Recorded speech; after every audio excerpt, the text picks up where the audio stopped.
My name's Tony Morbin, Editor-in-Chief at SC Media UK.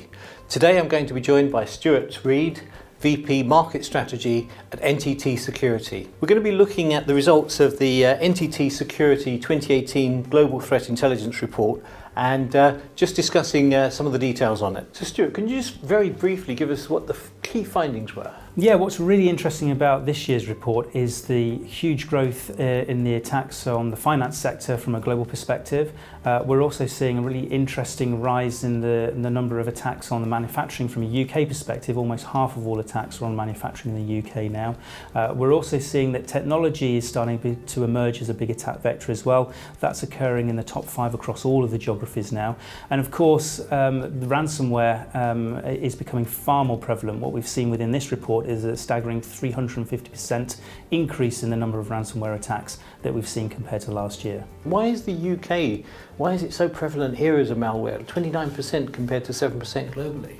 Yeah, there's a huge variation in terms of the geographies of ransomware, but I think that the main point that the report is outlining is that the use of ransomware as a vehicle to launch attacks has grown significantly and is likely to continue as we move forward as well.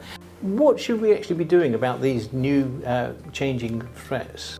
Yeah, and I think this is again underlines the point that threats are evolving and they are continually changing.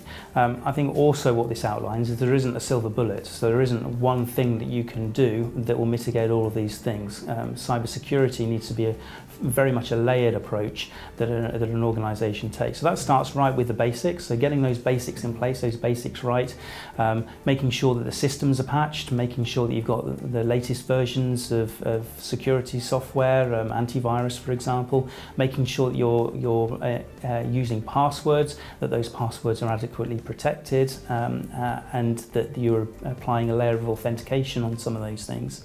And it also expands out into a wider incident response planning activity as well. So as well as having the basics in place, should the worst happen, you need to know what policies and procedures you've got in place to be able to mitigate and reduce the impact of those risks once they come into play. And there also needs to be a collective responsibility still around these things. Individuals, employees, everybody has a role to play in a mature approach to cybersecurity. And what we have within the Global Threat Intelligence Report this year is further evidence that the threats are still here, they can come from anywhere and they can attack any industry, and therefore having a mature approach to cybersecurity is really, really important. That's been really interesting, Stuart. Thank you very much for that. You can get the full report online. Go to the website nttsecurity.com/GTIR. Thank you very much.